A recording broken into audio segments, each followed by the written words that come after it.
Karibu katika mwendelezo wa simulizi za Mr. Vision.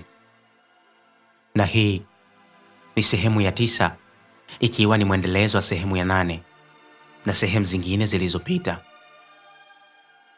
Mtunzi na mwandishi wa simulizi hii anaitwa Edmund Gaspar Shekbaha. Na mimi msimuliaji wako naitwa Nivo. Sehemu ya 8 tuliishia pale ambapo mama na mdogo wangu walikuwa wakinidadisi kujua ni nini kimenithibu. Sasa tuendelee rasmi katika sehemu ya 9 ya simulizi ya Usinihukumu. Mama, ndiyo najua unanifahamu vizuri mwanao, lakini kwa leo si njaa iliyosababisha kuwa katika hali hii. Mama alisogea karibu na mimi ili kujua nini kimenisibu. Nini tena mwanangu? Mama, wewe ndo kila kitu kwetu. Najua huwezi kutuficha chochote juu ya maisha yetu. Ndiyo mwanangu. Mama, naomba uniambie ukweli juu ya yule kichaa. Huwa ananifuata kila anaponiona na kuniambia maneno mazito sana. Pepe tu alidakia kabla mama kunijibu. Kaka, hivi huyo kichaa si yule ambaye huwaga anavaga kipensi na huwa anabeba kiroba cha sulfate begani? Na pia muda mwingine usoni mwake anakuwaga kama amejipaka masizi. Ndio huyo. Kaka, huwezi amini, huyo kichaa alinisaidia sana. Nikamgeukia na kumuuliza, alikusaidia nini? Siku moja nilikuwa naelekea mjini, lakini baada ya kushuka tu kwenye daladala, kuna kibaka alitokea na kunipora mkoba wangu.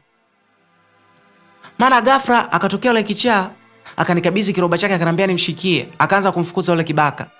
Baada ya muda mchache nikamwona yule kichaa akiwa anarejea na mkoba wangu. Baada ya kufika akanikabidhi, nikamshukuru sana na nikatoa kiasi kidogo cha fedha na kumpatia, lakini alikataa katu. Baada ya kukataa alisindikiza na maneno ya kusema, sio kila anayekufanyia fadhila unastahili kumlipa. Kama unataka kulipa fadhila, ungeenda kumlipa mamako ambaye amekuweka tumboni mwake kwa miezi 9.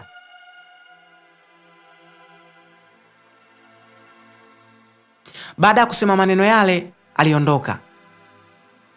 Kiukweli alishangaza watu wengi na mimi pia alinishangaza, akiniacha nimeduaa nikijiuliza, hivi huyu ni kichaa au anatuigizia?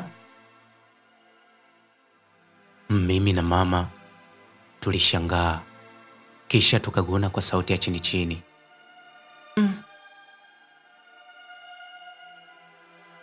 Kisha Pepe Tua akazidi kuendelea kutusimulia. Siku nyingine aliponiona ndo aliniacha hoi kabisa. Ilikuwaje? Nilimuuliza Pepe Tua. Kisha akatoa pumzi kali sana na kutikisa kichwa. Hamwezi amini, yule kichaa ndo sababu kubwa mpaka mpenzi wangu kuja kujitambulisha na kufika hatua hii ya kutaka kuoana. Kuna siku moja alitukuta mimi na mwenzi wangu tukiwa tumesimama, akaja na kuniuliza, unanikumbuka? Nikamjibu, ndiyo nakukumbuka. Akaniuliza tena, huyu ni nani kwako? Nikamjibu, ni mpenzi wangu.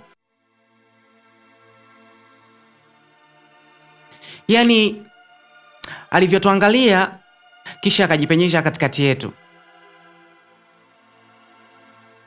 Mimi nikasimama kulia, mwenzangu akasimama kushoto. akatuambia, naomba mnisikilize kwa makini. Tena wewe mtoto wa kike, unafahamu asilimia ya vijana wa kiume huwa hawanunui viatu bila kujaribu kama vinawabana ama vinawapwaya. Nikamuuliza, unamaanisha nini? Alicheka kwa sauti ya chini chini, kisha akanambia, wengi wetu huwa tuamini kama tunapendana bila kutenda tendo linalomuudhi aliyetuumba kwa mfano wake. Wadogo zangu, ogopeni sana kuvunja amri ya 6 ya Mungu, ila maneno yangu yasiwe sumu mioyoni mwenu, bali yawe mbolea yatakayostawisha mahusiano yenu. Kisha akaondoka zake na kutuacha tunaangaliana kama tumenyeshwa na mvua. Mchumbangu akanambia, tusimwangalie alivyo, ila tufate maneno yake. Nilimgeukia mama na kumwambia, mama, si unaona? Binafsi nahisi kuna kitu kati yetu na ule kichaa. Kwa nini mnaficha? Kwani mtakaposema ukweli kuna nini? Wanangu, yule ni kichaa tu. Nahisi anapenda hii familia yetu.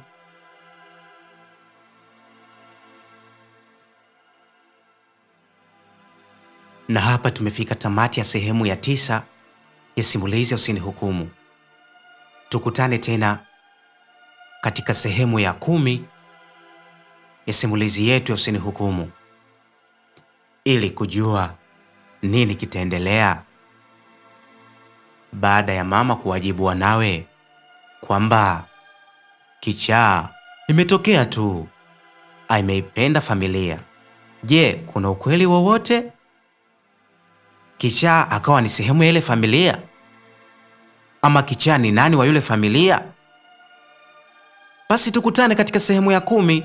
Nipende kukukumbusha, mtunzi na mwandishi wa simulizi hii anaitwa Edmund Gaspar Shekbaha na mimi msimuliaji wako naitwa Nivo. Usisahau kusubscribe, kuacha comment na maoni yako hapo chini.